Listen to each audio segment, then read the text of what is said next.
que dans la Bible, les pharisiens s'opposaient à Jésus-Christ. Oui. De cette manière, et qu'aujourd'hui aussi, on voit que voilà, il y a beaucoup de mouvements qui s'opposent aussi par exemple, à la délivrance, oui. À la guérison. Oui. Est-ce que c'est pas spirituel, c'est pas des esprits de religiosité qui seraient... Oui, bien sûr. Bien sûr, parce que... Parce qu'aujourd'hui, on voit il y a cette opposition dans beaucoup d'églises. Ils ne veulent pas entendre parler de délivrance ou de problèmes spirituels, de démons. Alors, je me demande, est-ce que voilà, il n'y a pas des esprits de religiosité, qui retiennent l'Église, enfin, captive, voilà. Captive, ouais. C'est ça. Merci.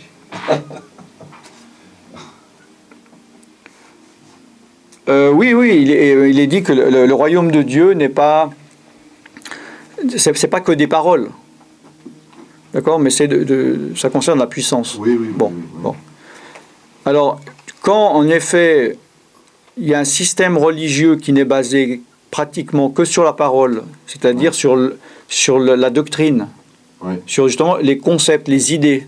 C'est-à-dire justement, dans n'importe quelle église évangélique, même avant, moi j'étais étonné, ils vont chanter « Jésus m'a délivré, le diable est vaincu, j'ai pas peur de lui, au nom de Jésus les démons partent ». Mais après, il va leur dire « Ah bon, ben alors fais-le ». Ils vont dire « T'es fou ». Donc ça, c'est quelque chose de... C'est que des paroles. C'est des ballons d'air. Il n'y a rien, si on perce, il n'y a rien dedans. Bon, donc... Je pense que s'il le faisait, on ne serait pas là, je pense. Ah ben non. Non, en effet. En effet. Et moi, j'aurais d'autres choses à faire aussi, à niveau spirituel. Bon.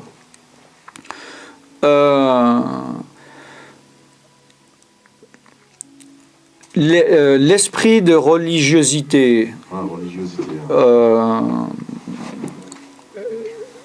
qui vient dans le meilleur des cas de la chair, ça peut être de la chair, on est des êtres religieux, on a besoin de religiosité, on a besoin de bon. Si on ne le fait pas par l'Esprit de Dieu, d'une manière spirituelle, on va le faire de manière charnelle. Il n'y a même pas besoin de démons là-dedans. Imaginons qu'il n'y a pas de démons, on peut être, je peux devenir religieux. La chair a des désirs qui sont opposés à ceux de l'esprit. Ça veut dire que si moi je suis religieux dirigé par ma chair, que l'Esprit de Dieu dit de faire quelque chose, ma chair va vouloir faire le contraire. Donc évidemment, puis là-dessus évidemment va venir se greffer des démons de religiosité. Donc évidemment que les démons de religiosité et puis plus la chair, le côté charnel religieux, va combattre tout ce qui est la puissance de Dieu. Les démons religieux ne sont pas contre...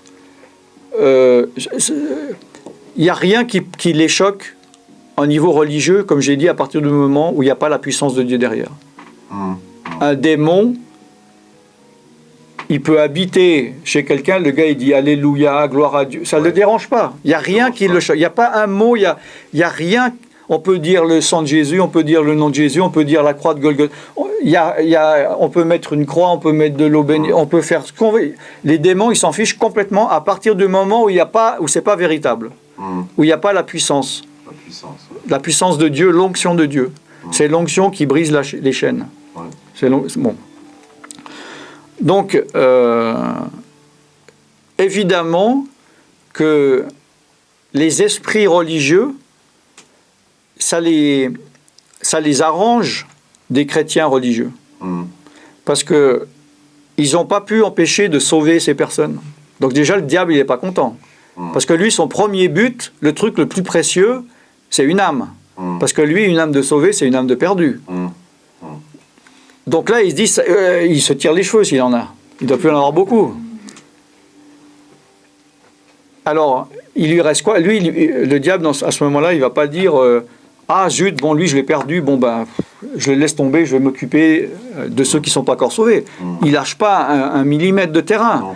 il va essayer de pourrir la vie de ce chrétien. Il a dit, j'ai pas pu l'empêcher de se sauver, d'être sauvé, mais alors au moins que je le garde malade, enchaîné, malheureux, dépressif, et qu'il fasse pas de vagues et qu'il sauve pas d'autres âmes. Et là, mais alors, le diable, au contraire, ça le dérange pas. Du tout, qu'il soit religieux, qu'il parle pas, qu'il fasse rien et qu'il soit dans un endroit où le pasteur dit ne faites rien, ne faites pas de vagues, ne parlez pas de Jésus, ne priez pas pour les malades, c'est normal que vous êtes dépressif, que vous êtes malade, que vous êtes enchaîné. Voilà, le diable, il peut être là, assis avec ses démons, alléluia, alléluia. Ça ne le dérange absolument pas, puisque on a vu plein de cas de personnes qui vont à l'église depuis des années sans aucune manifestation, puis si là on manifeste la puissance de Dieu, il y a une manifestation démoniaque. Et ça peut être des personnes qui ont des responsabilités aussi à l'église.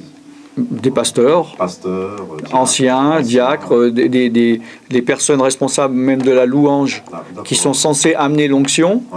Moi j'ai fait dans une église toute l'équipe de louange en train de vomir là, alors que 5 minutes avant, il s'est alléluia, gloire à Dieu, louez Dieu, quoi. Yes. Ouais, je voulais savoir si nous qui avons refusé du coup l'esprit du monde et qui nous sommes convertis et qui allons en marchant avec Jésus-Christ, qui allons juger le monde. Juger le monde? Ouais.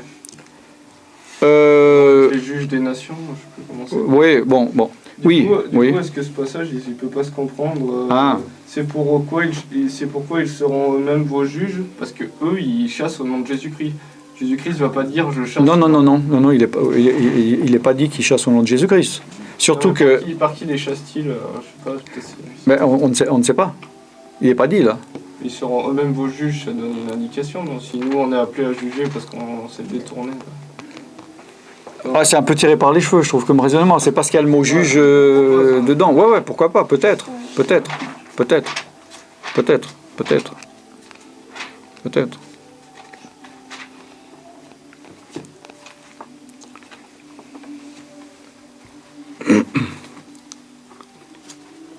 Donc, par rapport à l'esprit de religiosité, bon, c'est vrai que c'est important parce que je voulais en parler depuis 2-3 séminaires, puis je l'ai pas fait. Si on part du principe que l'esprit de religiosité, c'est une caractéristique de la chair, donc ça va être des personnes charnelles, même s'ils aiment Jésus, et ils font les choses dans un esprit de religiosité, ils vont combattre tout ce qui vient de l'esprit de Dieu, en pensant travailler pour Dieu. D'accord. Puisque s'ils pensent être dans la vérité, ils vont combattre les choses qui sont opposées à eux. On est d'accord? Donc c'est pour ça qu'il y a il y a de si grandes réactions et d'opposition à des choses spirituelles. C'est pour ça que il y a beaucoup d'églises chez les évangéliques qui vont condamner directement n'importe quelle, par exemple, manifestation spirituelle. Sans forcément dire, on va analyser, on va avoir le discernement, on veut voir. À partir du moment où les personnes ne sont pas comme ça, dès qu'il y a le petit doigt qui se lève, c'est démoniaque. Sans aucun discernement spirituel, parce que c'est vrai qu'il y a des choses, il y a des manifestations qui peuvent être du diable. D'accord? Et donc les personnes atteintes de religiosité, si j'ose dire, donc ils vont pas simplement dire je n'aime pas les choses opposées à moi, mais il va les combattre. C'est pour ça qu'il y a une guerre spirituelle avec entre différents chrétiens selon s'ils se laissent guider par l'Esprit de Dieu ou pas. Et ça, donc, c'est pas au niveau rationnel que ça peut se résoudre. C'est pas autour d'une table avec des gens sensés qu'on peut dire frère, je vais t'expliquer pourquoi je suis pas d'accord avec toi, dans un sens ou dans l'autre, parce que c'est pas intellectuel, c'est pas charnel, c'est spirituel. On a la révélation ou on l'a pas. On marche par l'esprit ou on marche pas par l'esprit. Et ça, ce n'est pas au niveau intellectuel que ça se perçoit. C'est au niveau spirituel. Est-ce qu'il y aurait des questions par rapport donc à l'esprit de religiosité? Éventuellement, demain, je pourrais parler, si ça vous intéresse, c'est un esprit qui est proche, qui est l'esprit d'idolâtrie dans la religion chrétienne. Bon, j'ai déjà fait une vidéo sur le sujet, mais... C'est un esprit qui peut pousser à idolâtrer... Jésus, même. C'est-à-dire de louer Dieu ou Jésus avec un esprit d'idolâtrie. D'accord. Et ça, c'est une chose très grave. Donc c'est pas en esprit, en vérité. C'est vraiment... Exactement. Okay. C'est piégeux, ça. Piégeux? Ouais, j'ai jamais... Piégeux et piégeant, ouais. Ouais. C'est ouais. piégeoint. C'est piégeoint, c'est piégeux. Non, c'est... Bon, c'est normal, il n'aime pas l'idolâtrie parce que c'est pas lui, mais si c'est lui, c'est bon. Exactement. C'est pour ça que c'est grave. Et là, c'est encore plus difficile de discerner parce que quelqu'un va dire, mais tu es au milieu d'une église, regarde, il y a une croix, puis on prie Jésus. Qu'est-ce que tu me racontes que je suis en train de louer Jésus? Et justement, bon, vous devriez regarder, j'ai fait une vidéo là-dessus, j'en mettrai une bientôt, très intéressante, où justement, c'était à côté, je mets une louange, puis la personne, elle était là, comme ça, puis en fait, c'était un esprit d'idolâtrie hindouiste, alors qu'elle était là, c'était Jésus, tout ça. Puis j'ai pris autorité au nom de Jésus, elle a arrêté, puis on voit après ça s'est transformé, puis après, le démon, il bougeait, il sortait, une manifestation, voilà. L'idolâtrie, c'est censé être adorer un faux Dieu, non? Oui. Ben, comment on peut... Ok, très bonne question. Dieu, comment ça peut être de... Tu peux adorer une image de Dieu ou une image de ce que tu imagines être Jésus.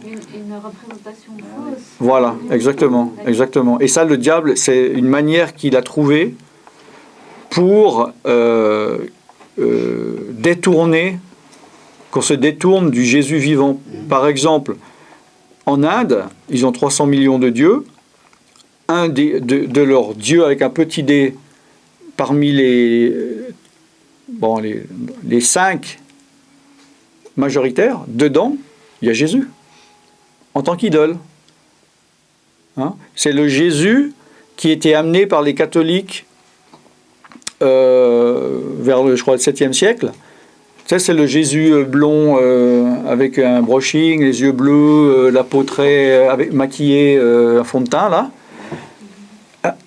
En Inde, dans la misère, tout ça, voir un gars, tout ça, blond, machin, bon, évidemment, tac, idole directement. Et il est intégré et accepté en tant qu'idole. Mais maintenant, va le faire accepter comme fils de Dieu, comme Dieu, là, tu comprends? L'idolâtrie, c'est quelque chose de pas sincère, en fait. C'est pas de la...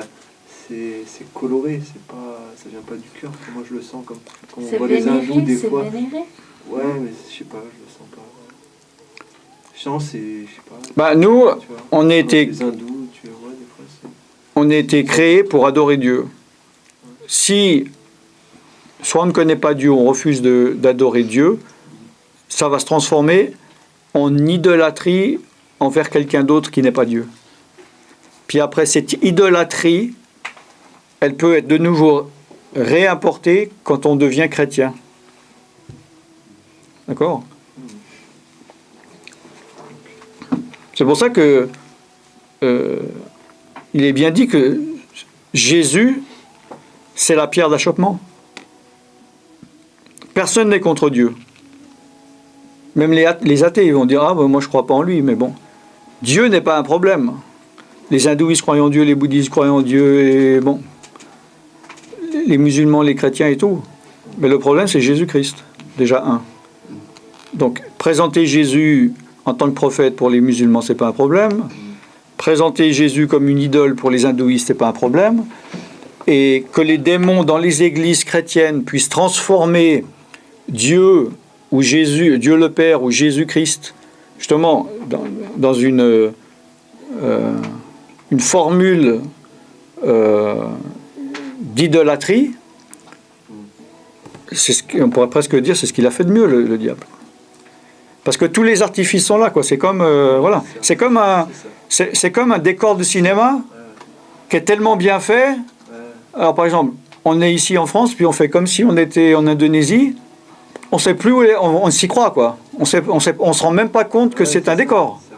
Tout est là. Donc comment quelqu'un tu dis on n'est pas en Indonésie, tu me prends pour un con, et je vois bien qu'on est en Indonésie. C'est devant là. Donc arriver à créer ça dans l'endroit où on est censé adorer Dieu, il n'y a pas mieux, quoi.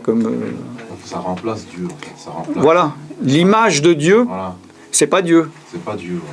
Tu ne feras pas de représentation de Dieu, mais on peut avoir une représentation mentale. C'est une conception mentale. Et de Jésus également. À partir du moment où on le crée, on considère Jésus, non pas Dieu avec un D majuscule, mais avec un D minuscule, comme il est écrit dans la version de la Bible des Témoins de Jéhovah. Je ne sais pas si vous savez, dans Jean 1.1. Oui, oui. Ils ont, voilà. Le diable, il a réussi un bon coup pour séduire beaucoup de personnes. Voilà. Bon, est-ce que par rapport à ça, c'est une dernière question, puis on va s'arrêter sur cette question.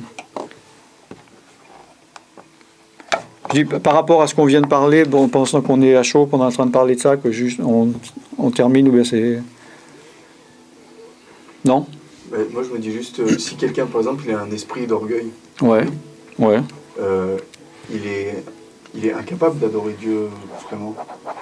Ouais. Donc, il va forcément adorer une idole.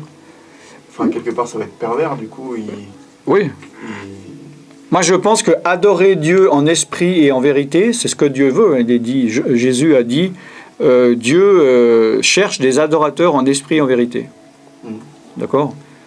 Pour moi, c'est pas facile pour certaines personnes de rentrer dans une vraie adoration de Dieu en esprit, en vérité, parce qu'on peut tellement, en effet, avoir un vécu soit d'idolâtrie, soit de se prendre soi-même, son ego, comme étant le centre du monde ou son propre Dieu, que notre chair, ça peut être très difficile d'arriver à admettre que Dieu est supérieur, puis qu'on le loue que lui-même et que nous, on n'est rien du tout.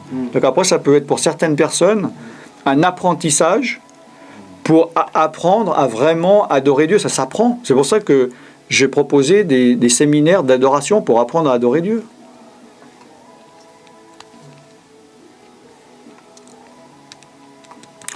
Bien, alors demain, je ne sais pas comment ça va se passer, si on prie depuis le début ou tout ça.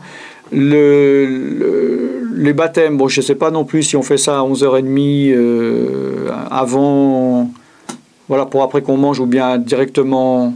Si Fred vient, lui, il attend la prière pour lui-même en tout cas. Hein. Il vient que l'après-midi. Ah, mais il fait ce qu'il veut, lui. Mais... Oui, d'accord. Il fait ce qu'il veut. Donc on verra ça demain. Voilà. Alors venez à 9h, à partir de 9h30, 10h moins quart, on commence à 10h. Et puis soyez bénis. T'as apporté des vêtements? Ouais. Vêtements blancs, comme tu avais dit. Ouais. Bon, il y a deux aubes. Hein. Il y en a une pour Agnieszka, mais l'autre, je ne sais pas si c'est pour qui... Parce que là, si jamais tu veux te faire baptiser, tu peux prendre l'aube si tu n'as pas de... Oui, non. C'est comme une robe blanche pour le baptême. Parce qu'Agnieszka, elle l'a réservée, elle en veut absolument, elle veut être en blanc. Bah alors... Je sais pas ce que je fais encore en fait, je sais pas si je dois me faire baptiser. Ah bon, bah alors vaut mieux pas te faire baptiser si t'es pas sûr. Non mais il est sûr de se faire baptiser, mais il sait Ah, pas ça, c'est si sûr, la volonté... Oui, mais justement, mais si t'es pas sûr de vouloir te faire baptiser demain, faut pas te faire baptiser. Je veux dire, pas te faire baptiser ici. La nuit porte conseil. Très bonne sagesse. Bien, René, tu veux prier pour conclure et puis remettre cette fin de soirée Témoin du Seigneur, s'il te plaît. Seigneur, nous te remercions pour ces moments que nous avons passés dans ta présence. Te rendons grâce, Seigneur Dieu, pour ta main, Seigneur, qui nous a délivrés. Et nous te remettons, Seigneur, notre retour, Seigneur. Merci parce que tu gardes notre départ de ce lieu et notre arrivée dans nos demeures respectives. Nous te remettons également, Seigneur, la journée de demain, Seigneur. Et nous croyons, Seigneur Dieu, que tu opéreras encore de grandes choses. Merci, Seigneur. À toi la louange, à toi l'adoration. Amen. Amen. Noémie, tu veux remettre la réunion de les mains du Seigneur? Notre Dieu, merci pour cette occasion d'être ici rassemblés et de pouvoir apprendre des choses selon la vérité et de pouvoir être libéré, être guéri grâce à l'œuvre de Jésus-Christ. Merci aussi pour les baptêmes qui ont lieu aujourd'hui, que ce soit vraiment un jour mémorable pour toutes les personnes qui se font baptiser. Merci pour l'engagement qu'elles prennent de te suivre. Et Seigneur, conduis toutes choses aujourd'hui, au nom de Jésus-Christ. Amen. Ok, on va prendre quelques minutes, se mettre chacun individuellement devant le Seigneur, pour que individuellement, vous remettiez aussi cette journée, pour si vous avez un fardeau, si vous n'avez pas eu le temps ce matin, de vous mettre devant Dieu. Voilà, si vous avez un péché, à demander pardon à Dieu, si vous avez un fardeau à lui remettre, si vous avez quelque chose à lui demander de particulier, voilà, que chacun prie son Dieu de chacun, d'accord? Seigneur Jésus, bénis Seigneur chacun, que ton Saint-Esprit, Seigneur, se manifeste et agisse par la puissance de ton Saint-Esprit. Seigneur, afin que chacun puisse recevoir, Seigneur, selon ce qu'il a à recevoir, Seigneur. Ce ne soit pas fait par la chair, Seigneur, ça ne soit pas dirigé d'une manière humaine, Seigneur, mais que seul, Seigneur, ton esprit se manifeste, Seigneur, de rien faire contre toi, Seigneur. Sans toi, Seigneur, nous avons besoin de toi, Korabayanda. Seigneur, mon Dieu, Alléluia.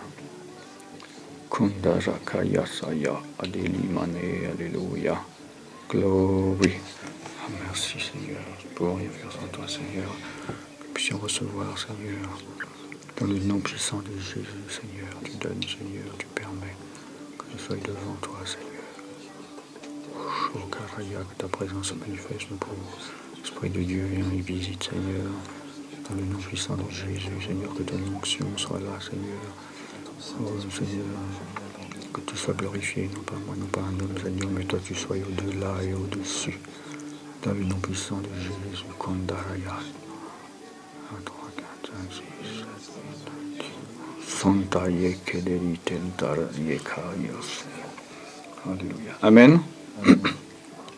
Amen. Bienvenue donc dans ce deuxième jour du séminaire de délivrance du 23 et 24 novembre 2013. Donc, j'aimerais commencer par donner pour illustrer le thème de la délivrance. Donc, on peut donner des points de vue, on peut parler de la Bible, des points de vue doctrinaux, mais c'est toujours bien de donner des exemples concrets. Parce que c'est des choses vécues, et puis très spécifiques. Si on parle de sujets en général, ça peut être assez vague. Alors là, moi j'ai eu à cœur de vous parler, parce que hier soir, donc je me suis occupé de 2 personnes sur les lignes d'aide au téléphone. Une personne en France, une personne en Tchécoslovaquie. Ça va mieux la gorge, vous faites ou pas? Ou c'est resté... Non, Noémie. Ça a déclenché quelque chose qui est resté là? Non, mais ces jours, j'ai mal à la gorge. Donc, Ah, déjà avant? Ouais, avant Ok. Et puis Patricia, ça s'est pas résolu? Ok, Coincé. ok, ben, faut finir le boulot quoi aujourd'hui. Donc, alors, il y a une personne, c'est un cas un peu typique, archétypal, si j'ose dire. Une personne donc je ne connais pas qui m'a appelé, c'est pour le problème principal pour elle et le plus urgent, c'est une femme, c'est justement des attaques de nuit, des attaques sexuelles. D'accord ? Donc vous n'hésitez pas à m'interrompre, pas trop quand même, mais pour me poser des questions. Hein, c'est toujours bien des fois quand on parle à chaud en train de parler, de poser la question pour aller après plus loin et non pas poser après quand c'est hors contexte ou après vous risquez d'oublier, d'accord ? Alors j'ai voulu un peu la situer, donc c'est une situation très complexe où elle est en recherche spirituelle, elle veut être délivrée, mais elle ne fait pas la différence entre un marabout, entre un médium. Attendez, j'ai trop de téléphones. Ah, c'est Anaïs.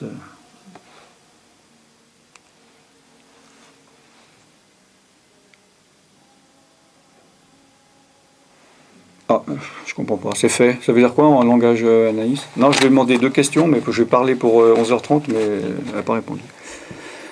Bref.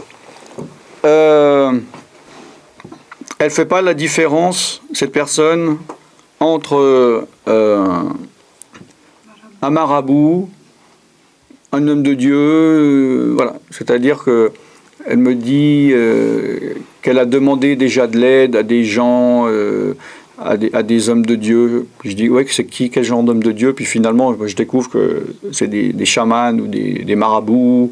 Voilà. Donc elle est un peu dans la confusion. Et elle croit en Dieu, mais elle n'est pas sûre de qui est Jésus, parce qu'elle est d'un pays majoritairement musulman. Donc elle respecte beaucoup Jésus. Donc elle peut aller à la messe, mais sans forcément comprendre ou croire qu'il est le Fils de Dieu. Enfin voilà, c'est un mélange très complexe. Voilà, elle va frapper à toutes les portes pour sortir de ses problèmes, et donc elle a été voir aussi des talebs qui sont un peu les magiciens dans l'islam, l'équivalent des marabouts, pour se faire délivrer entre autres de ces attaques de nuit. Et elle vient de me demander de l'aide. Et là, voilà, elle est dans une situation où elle est confuse. Elle ne fait pas la différence, la part des choses entre le bien et le mal. Voilà, donc elle ne se rend pas compte que, en allant voir un marabout, elle peut empirer son cas. Et voilà, donc elle n'a pas le discernement. Hein, c'est comme s'il y a un bon docteur, un mauvais docteur, elle va voir une fois le mauvais, une fois le bon, puis elle ne se rend pas compte que ça peut annuler ou aggraver ce qu'elle devrait faire pour être guérie. Donc, vous voyez, dans ce cas où peut-être dans son esprit à elle, dans sa tête, elle peut se dire « Allô, j'ai un problème, pouvez-vous régler ce problème rapidement, combien de temps il vous faut, 1 minute, 1 heure, 1 jour ?» Mais dans la complexité dans laquelle elle est, ça ne va pas se faire en 1 heure ou 1 jour. Parce qu'il y a plein de choses qu'elle a à prendre conscience. Voilà. Et c'est des choses il y a des choses qui ne peuvent pas venir que par la connaissance. Il y a des prises de conscience qu'on a ou on n'a pas.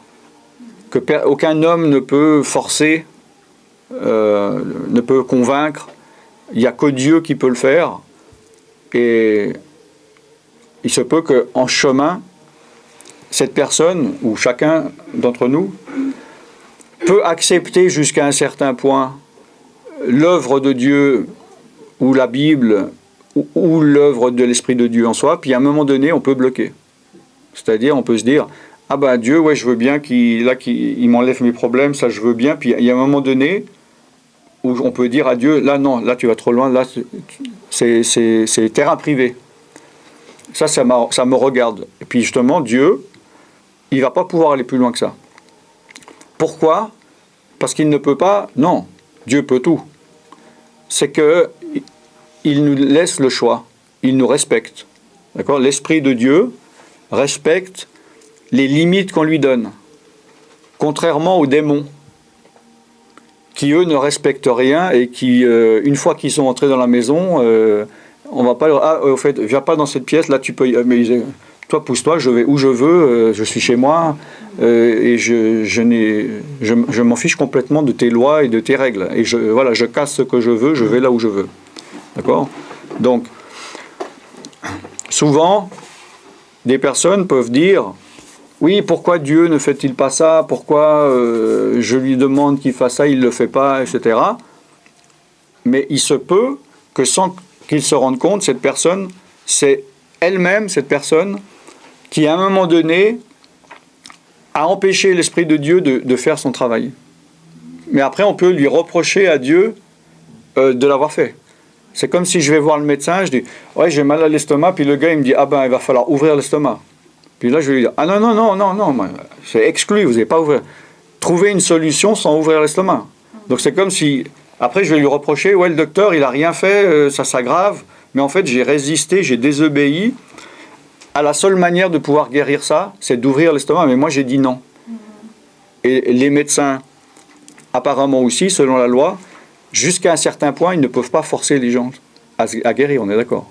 Bon, en cas évidemment de danger extrême, ils sont obligés. On est d'accord. Aussi, voilà. La psychiatrie aussi. Jusqu'à un certain point, ils laissent la liberté, mais si elle devient un danger pour lui-même ou pour les autres, de force, ils vont prendre cette personne contre sa volonté.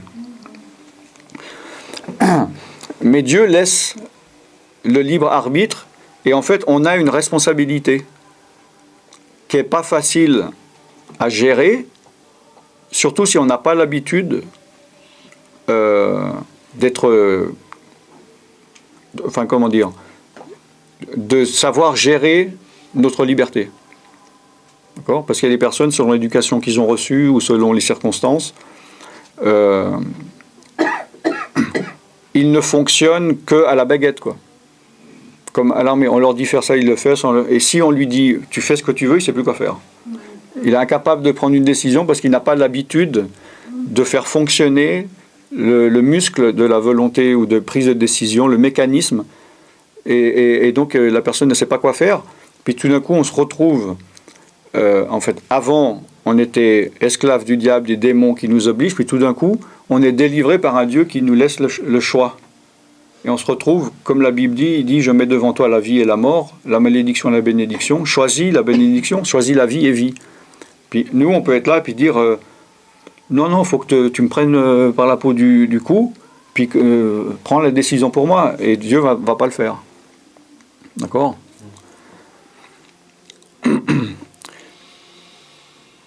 Le deuxième cas, bon, c'est aussi une fille donc, de Tchécoslovaquie qui est venue 2 fois ici.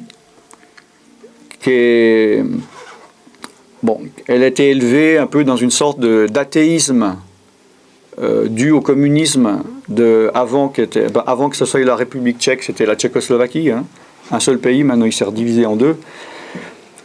Et elle a été élevée par des parents dû à la politique du pays, athées ou agnostiques.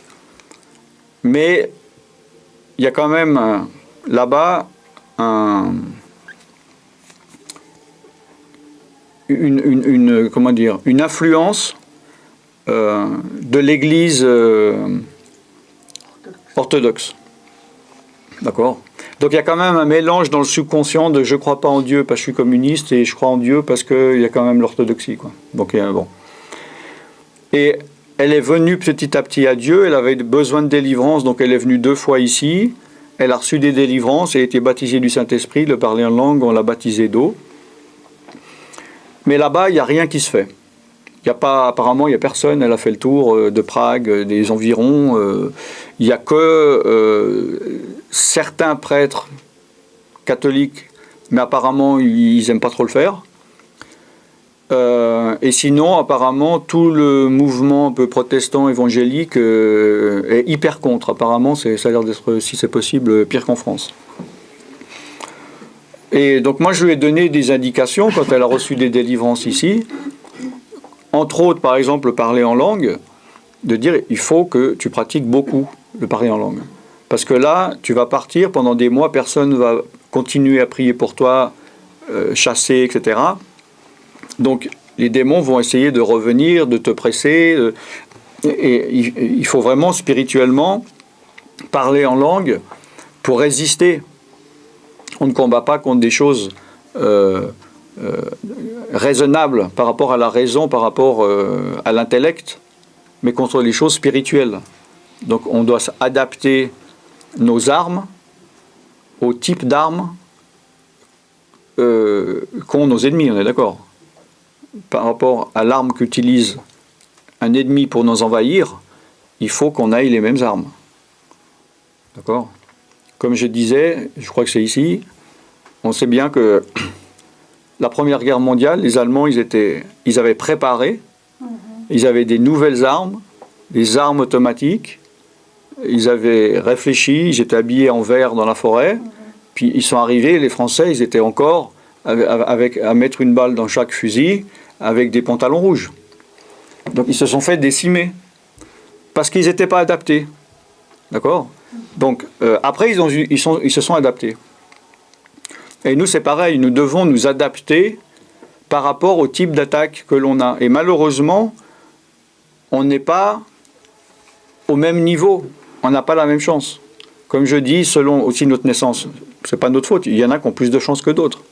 Il y en a qui naissent avec une bonne santé, il y en a qui naissent malades, il y en a qui sont pauvres, qui sont dans une famille de gens stupides qui va leur transmettre une manière de penser stupide. Il y a des gens, il y a des familles, c'est plein d'amour, il y en a qui c'est plein de haine. Bon, voilà.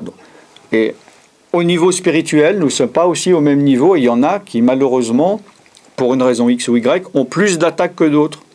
Donc, doivent livrer un combat plus dur que d'autres. Alors évidemment, si c'est votre cas, vous pouvez vous dire « Oui, mais c'est injuste, moi je préfère celui-là, il lui arrive rien, il prie 3 minutes par semaine et puis tout va bien. Moi je prie 3 heures par jour et puis j'ai que des problèmes. » Bon. Et dans ce cas de cette sœur, je l'avais bien dit, étant donné qu'elle a pratiquement rien là-bas, pas d'enseignement là-dessus, que des gens, c'est un peu apparemment les églises protestantes, c'est un peu le monde dans l'église, quoi. Ils se disent, ouais, pas de problème d'aller discothèque le samedi soir, ils voient pas, voilà. Donc, elle est un peu en conflit par rapport aux problèmes qu'elle a. Et là, donc, elle voulait que je vienne dans 3 semaines, là, pour la fin de l'année,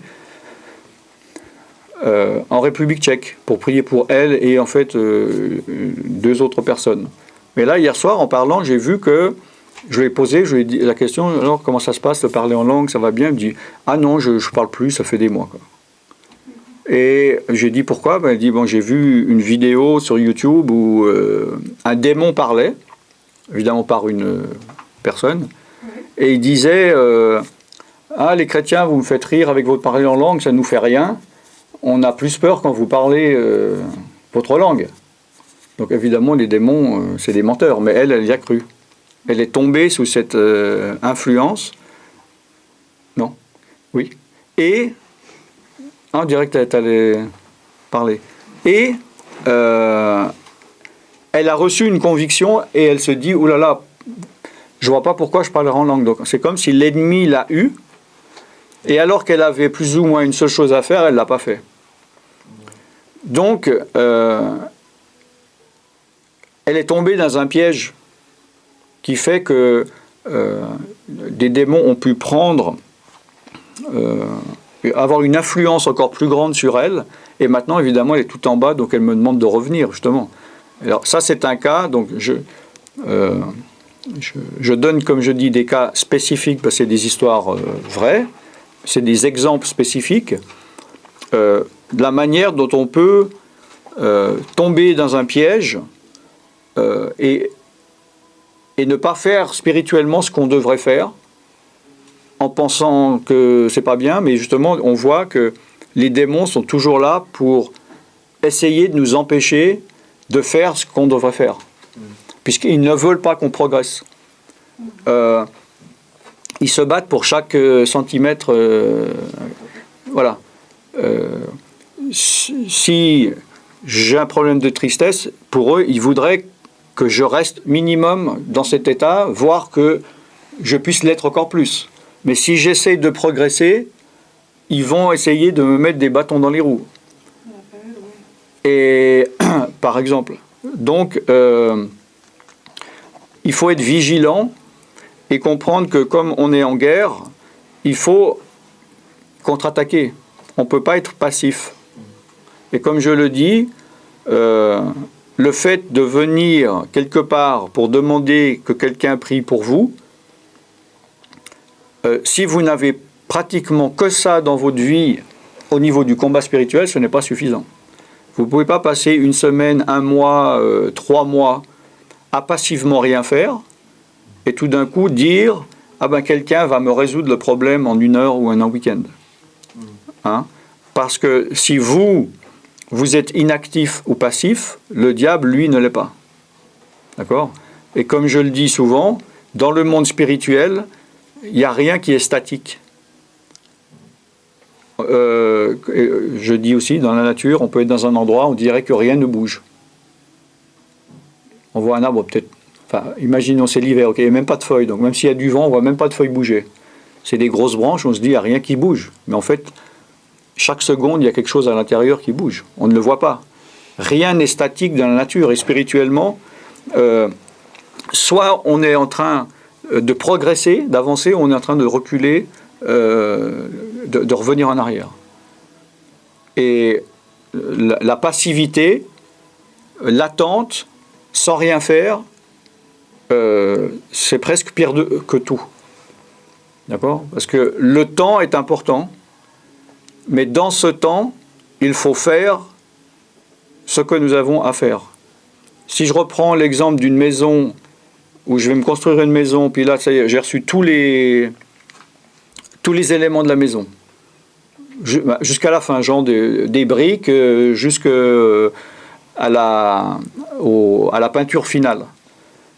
Puis là, je peux me dire, bon, ben voilà, on est tant de personnes, bon voilà, en 6 mois, je construis la maison. Il faut 6 mois. Mais maintenant, si je m'asseye devant 6 mois, qu'est-ce que vous pensez qu'il va se passer? Il n'y a rien. Donc, le temps, dans ce sens-là, si on ne fait rien, ne sert à rien. En lui-même, le temps, si on ne remplit pas les conditions, le temps ne sert à rien si on ne fait pas ce qu'il faut faire. Et malheureusement, je vois qu'il y a beaucoup de chrétiens qui pensent qu'il n'y a que le temps qui va résoudre leurs problèmes. Alors il y a certaines choses oui, mais certaines autres choses non. On peut dire, ah Seigneur, voilà, j'attends, s'il te plaît, j'attends que tu me délivres, etc. Maintenant, si c'est quelque chose qui doit venir de Dieu, alors dans ce cas-là, oui, on doit avoir de la patience et attendre que Dieu intervienne. Mais si c'est quelque chose que nous avons à faire, ben, Dieu, on peut l'attendre longtemps. Il a plus de temps que nous. En plus, si les choses ils sont uniquement charnelles, comme vous avez dit un jour. Oui. Donc, ça ne va pas nous aider non plus. Voilà. Excusez-moi de boire devant vous, mais... Bon, est-ce qu'il y a des questions par rapport à ces exemples? Est-ce que tu as une assurance responsabilité civile ou autre? Spirituelle? Non, humaine. Je veux dire, s'il y a des gens qui viennent, est-ce qu'il y a des gens qui peuvent se retourner contre toi? Est-ce qu'il y a des risques à ce niveau-là? Ou d'autres personnes extérieures qui t'attaquent parce que une personne est soi-disant pire ou je sais pas. Alors, je me suis renseigné, bon, c'est pas la responsabilité civile, parce que la responsabilité civile... Les responsabilités professionnelles. Voilà. Il y a apparemment, bon, j'ai pas été, je suis sûr que si on va aux États-Unis ou je sais pas où, en Russie, peut-être ça se trouve au fond d'un village, mais apparemment en France, il y a pas, on peut pas s'assurer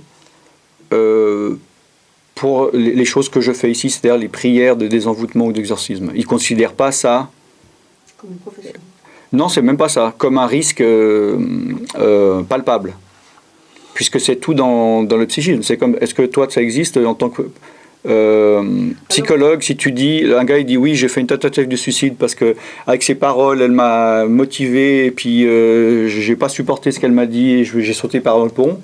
Bah là, je me suis renseignée et apparemment, c'est juste s'ils viennent dans mon bureau, qu'ils se tombent et qu'ils se cognent la tête sur un meuble, je suis assurée que pour ça. Alors, Voilà, ça vaut pas la peine. c'est une responsabilité civile simple. Non, une responsabilité professionnelle. Professionnelle. Ah ok, d'accord. Okay. Bon, moi, la seule chose, c'est que... C'est pour les dégâts physiques, éventuellement. Oui, d'accord. Moi, la seule chose que j'ai fait, c'est que sur les formulaires d'inscription, toutes les personnes qui sont ici normalement, qui ont signé, ils ont signé que ils s'engagent à ne pas porter plainte au cas où leur situation ne changerait pas ou deviendrait pire,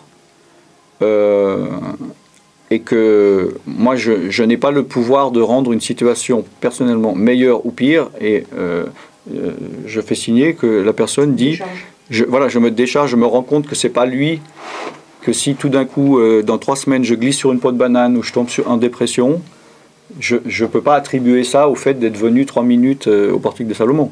Maintenant, juridiquement je pense que ça vaut pas grand chose. Mais il y a en effet toujours, y a toujours un risque, quoi. Mais maintenant, il y a de plus en plus de ce qui n'existait pas avant, de responsabilité. Là, il y a encore la semaine passée, je crois, en France, pour la première fois, il y a eu, je crois, 3 médecins qui ont été condamnés parce qu'ils ont relâché un gars qui a tué quelqu'un, et ils ont été condamnés. Et aussi, il y a de plus en plus, ils portent de plainte contre des médecins généralistes s'ils prennent des mauvaises décisions. C'est de plus en plus procédurier. Ouais.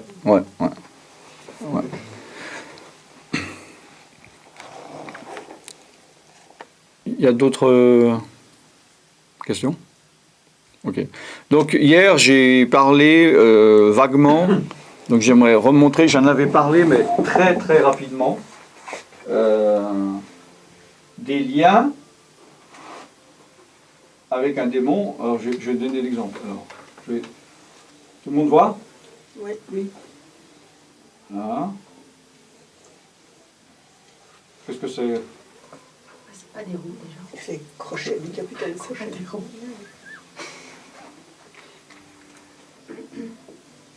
C'est des attaches. Des liens. Pardon? C'est des liens. Des liens? Des liens quoi? Bon, ben. Des mailles, je sais pas, des chaînes. C'est toi qui accroche, qui tient l'esprit accroché, ou c'est l'esprit qui te tient accroché? Crochet. Ah, il y a du bleu et du rouge.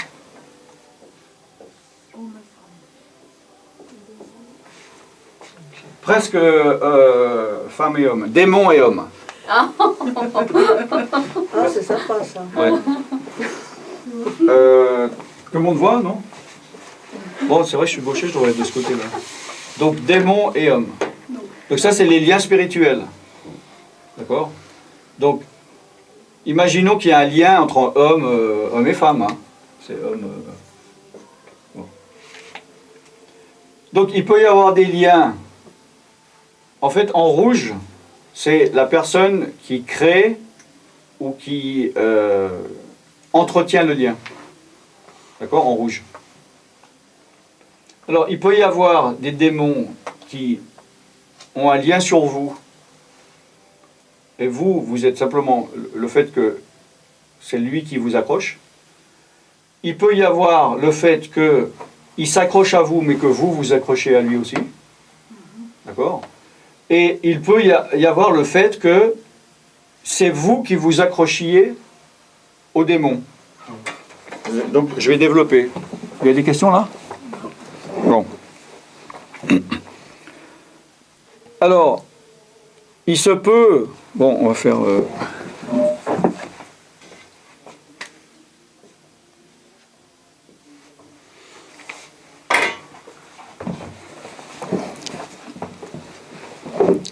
Alors, quand on est dans le monde, avant de se convertir, avant de venir à Jésus, etc.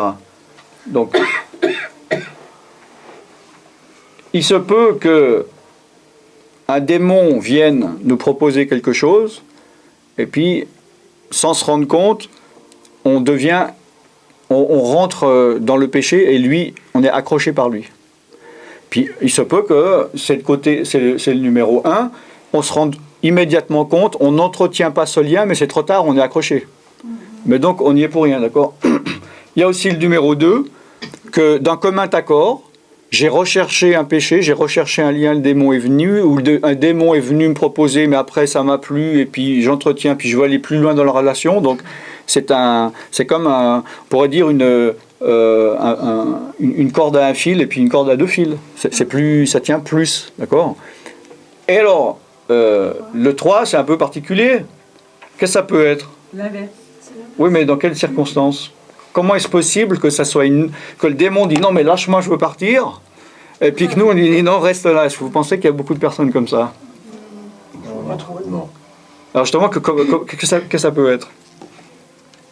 Si, un péché qu'on ne veut pas lâcher, du coup, le serviteur de Dieu, il chasse le démon il part, mais la personne retient le démon pour ne pas être délivré. Ok, Noémie? Oui, justement, j'avais entendu un exemple comme ça, c'était Franck Alexandre qui disait qu'il avait chassé un esprit de tabagisme, Ouais. de cigarette, je sais plus.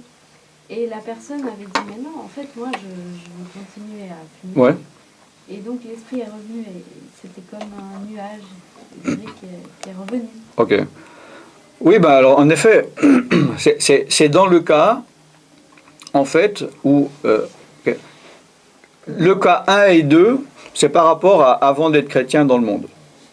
C'est-à-dire qu'un démon, il faut comprendre qu'une fois qu'il attrape quelque chose, il attrape ça, il ne va pas le lâcher. Ce n'est pas dans leur nature. D'accord? Ils ont la main sur quelque chose, ils vont non seulement pas le lâcher, mais ils vont essayer d'avoir une plus grande emprise dessus, d'en prendre une deuxième. D'accord? Bon. Ils ne sont pas passifs, eux. Mais dans le 3e, c'est notre volonté qui peut changer. Non, parce que... oui. Mais oui, alors oui, dans le 3e, oui. Alors, dans le 3e, c'est dans le cas, en effet, on se convertit. À partir de là, le démon peut partir. On est d'accord? Puisque Jésus a tout vaincu sur la croix. Tout contrat qui a été fait auparavant a été annulé par le contrat qu'on a fait avec le sang de Jésus. On est d'accord? Donc, le démon peut partir. Alors qu'avant, on peut combattre, on peut aller voir des marabouts, on peut faire ce qu'on veut. Le démon, il n'a pas à partir parce qu'il n'y a pas une autorité supérieure qui le lui ordonne. Tandis qu'en venant à Jésus-Christ, il peut partir. Mais en effet, dans ce cas-là, c'est si la personne elle-même, pour une raison X ou Y, fait que c'est elle qui empêche le démon de partir. Alors donc le démon va rester. D'accord? Le démon ne part pas automatiquement. Si les démons partaient automatiquement, on n'aurait pas besoin de les chasser. Quand on viendrait à Jésus, on dit oui Seigneur, je t'accepte, merci d'être mort sur la croix. Puis dire au démon, voilà, je suis sous nouveau contrat, au revoir. Puis les démons, ah zut, il a signé le contrat, au revoir, partons. D'accord? Mais donc il reste. Donc c'est pas automatique, c'est comme les antibiotiques, apparemment. Il faut les chasser. Donc dans le cas où eux donc, n'ont plus à rester, et puis que nous, on fait tout ce qu'il faut pour lâcher, là, c'est le lien est coupable, enfin coupable, pas au sens de la loi, est sécable beaucoup plus facilement. Et là, la personne, oui, un instant, qui va chasser le démon, ça va être beaucoup plus facile. Par contre, dans le cas du numéro 3, on peut chasser pendant des mois et des années. Il y a un moment, c'est ce que je disais hier à un moment donné, c'est que il y a un moment donné, il faut quand même avoir le discernement de savoir s'il faut continuer à chasser ou s'il faut laisser la personne se réformer.